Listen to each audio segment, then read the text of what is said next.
Hello, and welcome to the premiere edition of Around the County. I'm Council Chair Todd Turner.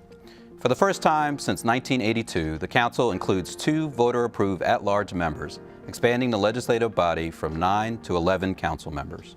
My new at-large council colleagues are my guests for this first edition of Around the County. Stay with us to learn more about them and what it means to serve the interests of our entire county on the Council. The premiere edition of Around the County comes in your way in just a moment. You made her college years possible, opening that education savings account when she was little, spearheading campus tours, and deciphering financial aid. If you can ace planning for college, you can do it for retirement. Get on track with tips at aceyourretirement.org. Welcome to Around the County, a Prince George's County Council production. Take the journey, celebrate our communities, engage with us. We're working together to deliver service to our residents, to build thriving communities, and to make progress in Prince George's County. It's time now for Around the County, service, community, progress, with your host, Council Chair Todd M. Turner. Hello, and thank you for tuning in to the premiere edition of Around the County. This is a production of Prince George's County Council. I'm your host, Council Chair Todd Turner. A new 11-member County Council was sworn in last December during the county's 13th inaugural ceremony. Including amongst those taking the oath of office during that day were Councilmember Mel Franklin, Councilmember Franklin, who previously served 2 terms on the Council, representing District 9 from 2010 to 2018, is now serving his first 4-year term as an at-large council member. I'm very pleased that Councilmember Mel Franklin has joined us for the first edition of Around the County. Welcome, Councilmember Franklin. Thank you. Great to be with you, So, Mr. Chair. What's the difference between a district council member and an at-large member? Well, it's just a bigger role, a bigger job. We have the whole county, which is great in one sense because you really get to learn and understand Prince George's County. You really start to get all of the nuances, all of the diversity, all of what we've got to offer as a county, but it's a much tougher job.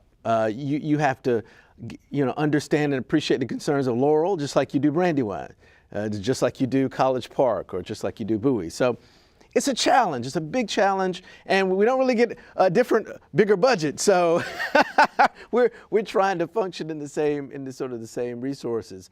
But I love it. I've got a great partner in that regard, Councilmember Calvin Hawkins, who you're going to be talking to in a little while. We're working together. We're working with our district colleagues, yourself, the other district members. We're figuring that out. That's a nuance there in sort of figuring what's that balance like. And we're getting there. It's a work in progress, but I think it's a good thing. It'll be a good thing for the county. Oh, good. I mean, it's been over 40 years since we've had one, yeah. So you're recreating something new as part of that. Right. So I know as part of our council retreat earlier this year, we did try to bring in some colleagues from around Sure. the region who served in at-large capacities. Anything that you took away from their conversation or their example? Yeah, just that there's really no one way to do it, and that a lot of it depends on your relationships with your district members and your ability to sort of develop that partnership. And to understand that we as at-large members aren't rubber stamps, but we also have to be sensitive to the fact that the district member is a member whose job it is to really focus on that area. Our job is to focus on the whole county. So we're going to have some different perspectives sometimes. If I'm just representing a certain area of the county, I might vote a certain way because those residents those are the ones who elected me, they feel a certain way. But if I'm as a county-wide official, I have to think about how that issue affects everywhere else in the county. Right. That's not something we've had on the council in a long time, as you mentioned. Mm-hmm. So because of that, we're going to sometimes have different perspectives from our district colleagues. But I think that's the beauty of it. It's designed to create that sort of check and balance on the parochialism that can sometimes creep into our job as county council members, so that territoriality. That can be, it has its place, but it can be counterproductive. Gotcha. So I guess the key of all that would be the communication between Absolutely. the members as part of that. So we're kind of at least talking through the issues, even though whether I'm a district member or at-large member, I might not agree with your position on a thing, but as long as we were able to communicate as part of that process. So tell me a little bit about what your focus is, I guess, as an at-large member, since coming from a district member, having a larger a larger county to be able to Sure. deal with. Talk to me a little bit about some of the things that you'd like to focus in on. Well, you know, one of the things that I've always seen when I was just as a district member and now as an at-large member is, you know, as our county grows, if we grow our local economy, we'll be able to invest in our local community. And when you really see all of Prince George's County's strengths and weaknesses,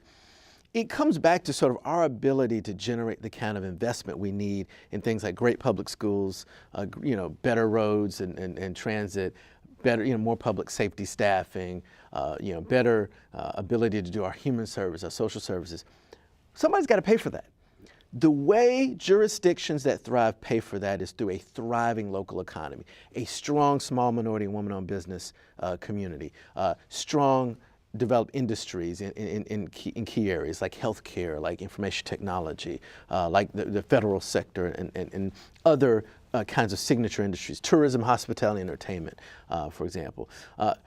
When we do all of that together, then we have the resources to invest where we need to. So that's why I focused a lot of attention on how are we spending our dollars as a county. Are we investing in our small minority and woman-owned businesses to help them grow so they help the rest of us grow?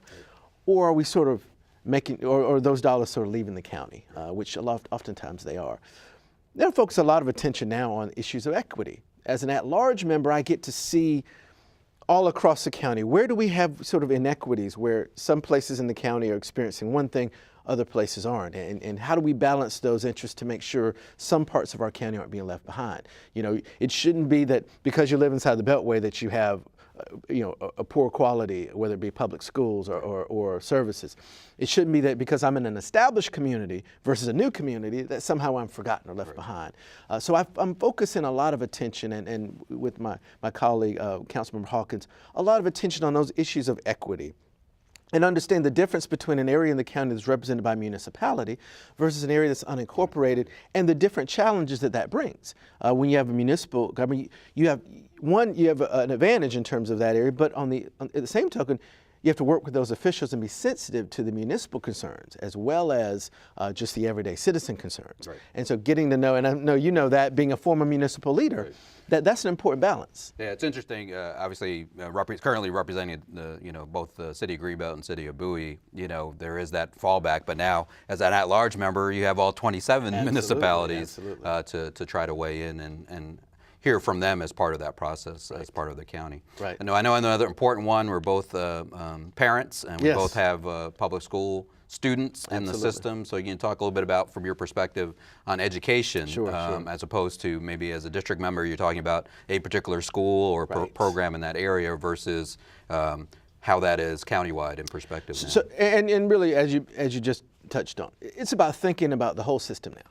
And a lot of the inequities within the school system, but also in comparing our school system to other jurisdictions and really seeing the disadvantages we have. We're probably underfunded by $500 to $600 million from the state in terms of adequacy and what the state is supposed to be providing jurisdictions like Prince George's County. So I see that in a big way. You also, I also see as a proud public school dad, as you mentioned, just a lot of the difficulties a lot of my neighbors have with choosing the public schools. I mean, my wife and I, we really struggled over that, and we chose public. But a lot of folks don't have a great neighborhood school in their community. Right. And everybody should have a great public school. It shouldn't depend on what your zip code is. But right now it does. And those are the kind of inequities. Do we have enough tag seats in all parts of the county? Are we paying our teachers in the right way in all of those parts of the county? What about our schools that have high farms, free and reduced meals populations? Are we getting the extra resources that those communities and those schools need to succeed in spite of those economic barriers? Oftentimes the answer is no, and it's not because we don't want to. The answer is no because we don't have the resources to, which is why I go back to, we have to grow a local economy. Right. That's how we generate the investment in our schools. That's how we generate the investment in our public safety, our roads. All of that comes back to the question of, are we as a county growing economically so that we can do that? That's what Montgomery County is doing. That's what Fairfax County, that's what Arlington, even Charles County, the district. They're investing in making sure their economic sector at a local level is growing in a way that's going to feed their public sector for things like great public schools. I mean, we have aging schools, overcrowded schools. We need to build new schools, need to pay our teachers better, particularly in the hard to teach schools. All that requires money and an investment that we have to make. But we got to grow ourselves, grow our economy, grow our small business community so we can make that investment. No, I appreciate that, and obviously we've done that during your time serving in the district. Obviously, if you look at what's happening, obviously in the south part of the county with National Harbor, MGM, central part of the county, obviously the new medical regional center in Largo, and even in northern county with the Conterra and other projects. So how do you see that wrapping into kind of the future development in Prince George's County? What will be your mindset, I guess, as a countywide elected official? So my mindset with those is let's move from just projects to mature industry. So we're building a new regional medical center. That's great. How does that help us cultivate an entire ecosystem around healthcare? We're cultivating the Discovery District around the University of Maryland. How do we now make that an entire innovation sector in Prince George's County? We're having the new citizenship and immigration headquarters for the country coming to the Branch Avenue Metro Station. It's being built right now. How do we, that along with Joint Base Andrews and other assets in the region, develop that defense and technology sector? So really it's about moving from the success of those individual projects into a sort of broad, mature industry that is focused on those anchor institutions, but also the small and medium-sized business community that will thrive because of those. How do we take what's happening in National Harbor and build a more lasting tourism, entertainment, hospitality industry countywide? Those are kind of the next level things we have to do in terms of this, building on the successes we've seen in individual projects, moving to lasting industry. Okay. Let me follow up with a couple of final questions here. One, obviously, as a countywide elected official, I'm sure that's taking a lot of your time. So how do you balance that with your obligation as a husband and a father as part of that? How has it been working so far? Two words, Monica Franklin. My wife is the reason I can do any of this. This is a Beto question. Except I tell you, I'm there too, so it's not me just helping. I'm there too, but she really is what holds it all together in terms of my ability to do the job I do, making sure that she keeps me on task in terms of being where I need to be for my kids, JR and Alexis, and I think it's always a challenge. You never feel like you quite have that balance right, but you keep at it until you get there, and it's a privilege to serve the residents, and she allows me to do that. Good, that's always good. Otherwise, we can't do these jobs as part of that. So let me just finish up with one thing. I know you got a big event coming up in May, I believe. It's been an annual event you've done in the past. Why don't you talk a little bit about what's coming up? So on the same token of supporting our small business community, this is it's called Family and Friends Day. We usually have 1,000 to 2,000 residents. It's going to be at Hawkins Park on Sunday, May 19th at 3 o'clock p.m., 3 to 6 p.m. We have free exhibitor tables for our businesses here in the county. We'll have over 100 small businesses, nonprofits. We want folks to come out, learn about our local businesses, have some food, entertainment, helps us build community give me and the the date economy. again. So Sunday, May 19th at 3 o'clock p.m. at Hawkins Regional Park. Great. We'd love for everybody to come out. I appreciate you joining me again for this premiere edition of Around the County. Councilmember Franklin, we look forward to doing that. So right now we'll take a short break, but don't go away. We'll return in just a moment with another of my council colleagues. That's the Honorable Calvin S. Hawkins II. Will join me for Around the County right after this.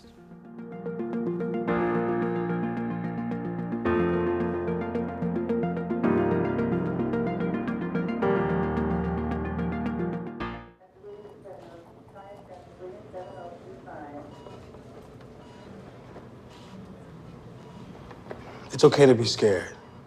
You don't have to be so strong.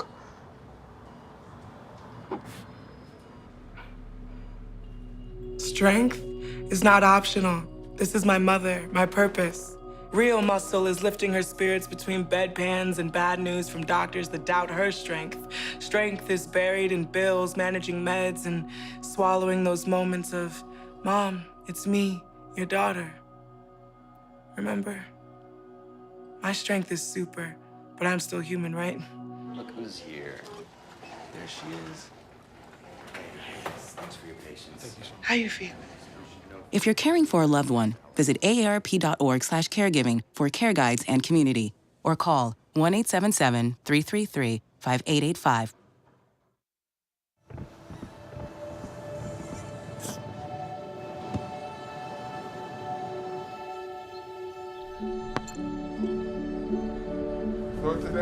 I don't remember how it started.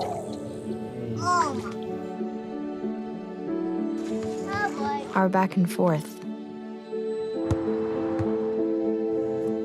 Victory. Fumble.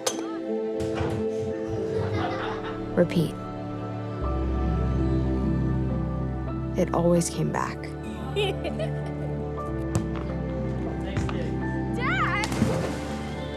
Okay, here we go, throw it! Yeah. You probably don't remember what you told me, That was perfect. but I heard every word. Nice.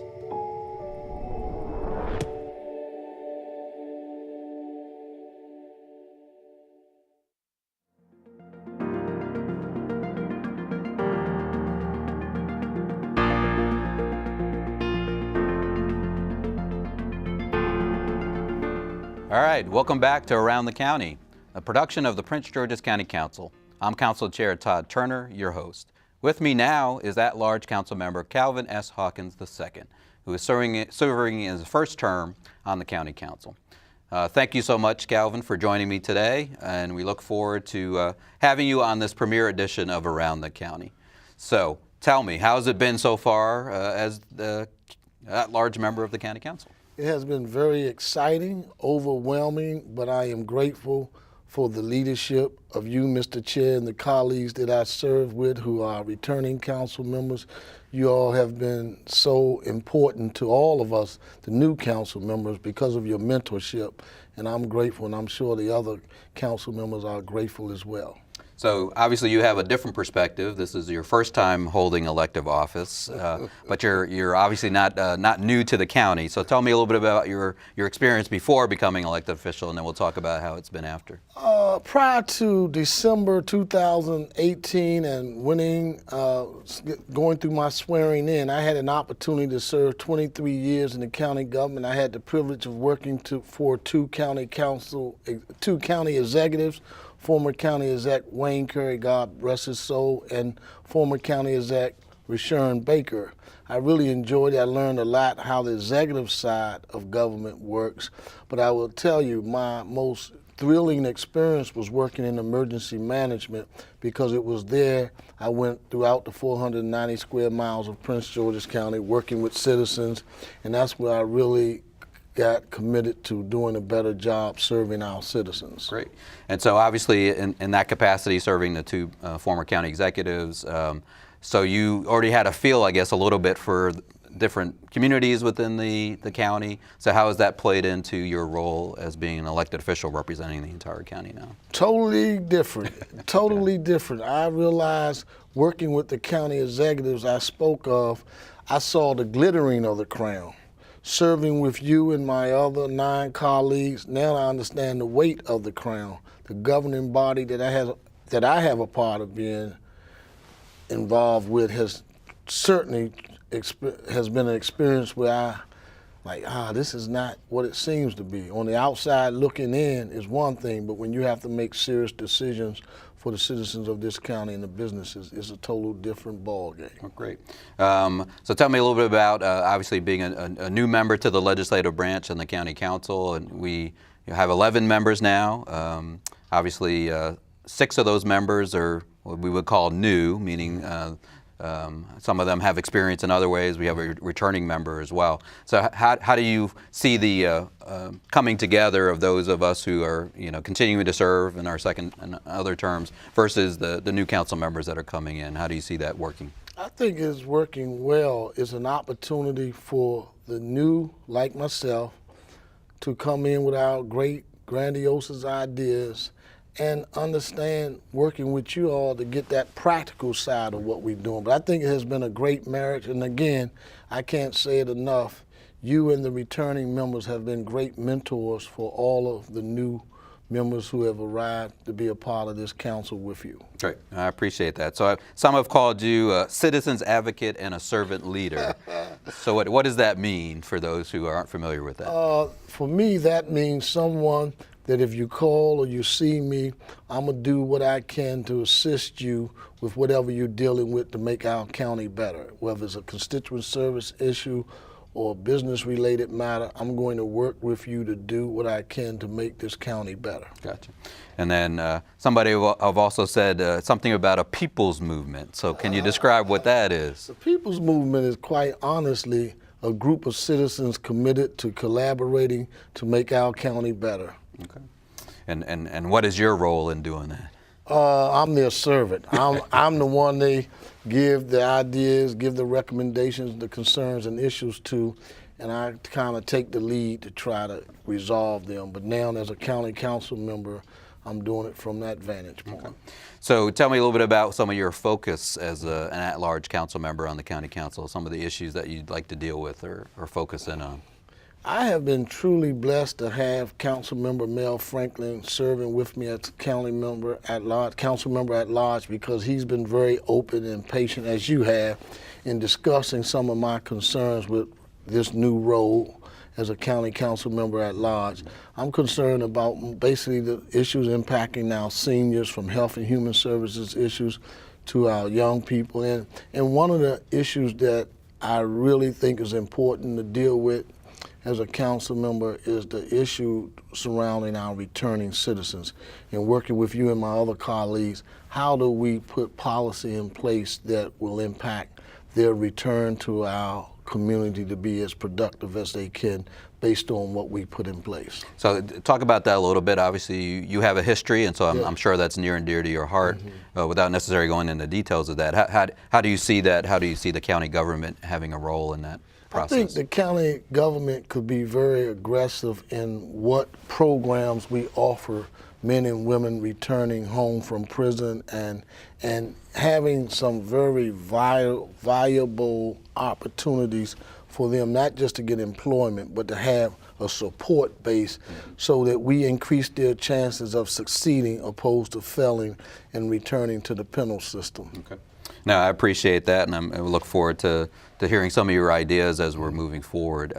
Obviously, as a new member, we did give you some opportunity for some leadership. So tell me a little bit about your chairing our Health, Human Services, and Public Safety Committee. How has that experience been so far? I know you serve as Vice Chair of the Planning, Housing, and Economic Development Committee as well. What are you learning about the function of the County Council through our committee structure? Great question, Mr. Chair. I don't know if I had the privilege of publicly thanking you for having that level of confidence in me to serve as Chair of the Health, Human Services, and Public Safety Committee, but it has been quite an experience reading, now not from the executive side, but from the legislative side, reading their issues and understanding their concerns. And now we're in the budgetary process, reading the budgets they have presented, and just looking at it from how best to assist these public safety agencies and human services agencies in helping the people they help on a daily basis without gutting or crushing what they're trying to do. So the responsibility of being the referee to that on that committee, that's how I see what I'm doing. Okay. And I'm grateful for the opportunity, as I said. No, the one interesting perspective I've seen so far is, at least in the committees I've been on or in with you as part of this, you seem to know everybody already, and that talks to the fact that you've been in county service for so long. So I'm sure a lot of people don't think you as being a new council member because you've been around. Have you experienced that at all? Every day, every day. But again, because I'm fortunate enough, again, with the other new council members, to have individuals like you who are open enough to mentor us, so it has made it a lot easier than I think it would have been with absent of your leadership and those who are around you. So many may not know, but in addition to our committees that deal with health-related issues, we also sit as the Board of Health, which is us as our legislative and policy function when it deals with healthcare-related issues in the county. Can you tell me a little bit about your advocacy, for health disparities, and do you take a perspective as an at-large member or countywide member about what that means for the county? Yes, I've had the privilege of going around the county from Laurel, Beltsville to Eagle Harbor to places like where you live, the city of Bowie, and just listening to the different concerns about health issue and how those concerns are different, if you will. I was in Glass Manor, where I grew up, last week at their civic association, and hearing the kind of health issues that they raised, it was more about no supermarket. And then going to a place like College Park, hearing them talk about just wellness and the opportunity to do physical exercise. So those different changes, building a perspective that this is a holistic approach to dealing with our health issues.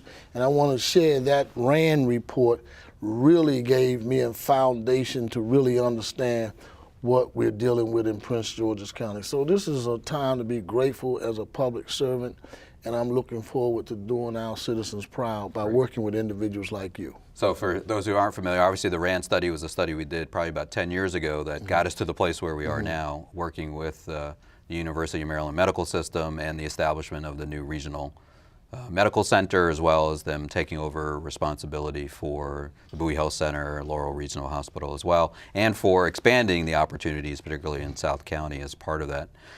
So just curious, so any particular highlights over your first 100 days as being a new council member, particularly in the at-large position? Anything that sticks out to you? Or just the overwhelmingness of all the stuff that you have to deal with? I would have to tell you, it has been overwhelming, and to look at the first 100 days and give you some success or some highlights, just the opportunity to sit with the other 10 council members and learn and pick up a different perspective from each of you, where you're coming from. Believe it or not, if I have any highlight to share, working with 10 other great public servants who want to do well by this county, and I'm looking forward to staying on board for the next 4 years to make some of our concerns collectively a reality. Okay. So we heard this with Councilmember Franklin, the importance of family and having a support group. Tell us a little bit about who's supporting you to be able to do this, and how have you been able to deal with, I'm sure, many a night out. Yes, I stay in the doghouse more than I need to because I fail to keep my commitments to date night, but I'm working on it. But my wife very important. My wife is working with the YMCA of Metropolitan Washington. She is just as busy as I am, but we are working on it. If it were not for her, like Councilmember Franklin said, if it were not for my wife Angie, I don't know if I could be able to do what I'm doing effectively. So she takes care and makes sure the train continues to run. Gotcha. But I'm going to get out of the doghouse. Please do that. None of us want to ever be in the doghouse as part of that. So just in concluding a little bit here, anything else you want to share with us regarding your experience and what you hope to get out of being an at-large council member? What I hope to get out of serving as an at-large council member, Mr. Chair, is an opportunity for the majority of, if not all, of the citizens that voted for me and gave me this opportunity to say that I did not let them down with the work I do with the 10 of you. Okay. Well, it's been a real pleasure having known you in your other capacity and the work that you did for the county executives. I was very excited to have you come on to the county council because of your breadth of experience and experience with the county government. And I think even in the short few months that you've been in this position, you've shown yourself to be very considerate, very supportive, and trying to get enough information for you to be able to make decisions as part of that. So hopefully it's all that you wanted it to be when you decided to run as an at-large council member, and I know we'll continue to support each other as well as our colleagues as part of that process. So thank you much. With that, I want to say it's my sincere thank you to my colleagues and my guests today, at-large council member Franklin and at-large council member Calvin Hawkins. Your service to our community means great progress for our county. This has been the very first edition of Around the County. This is a production of the Prince George's County Council. Thanks to those viewers joining us, as well as to remember to visit us online at pgccouncil.us. Also connect with us on Facebook as well as Twitter. I'm again Council Chair Todd Turner. I'll see you around the county.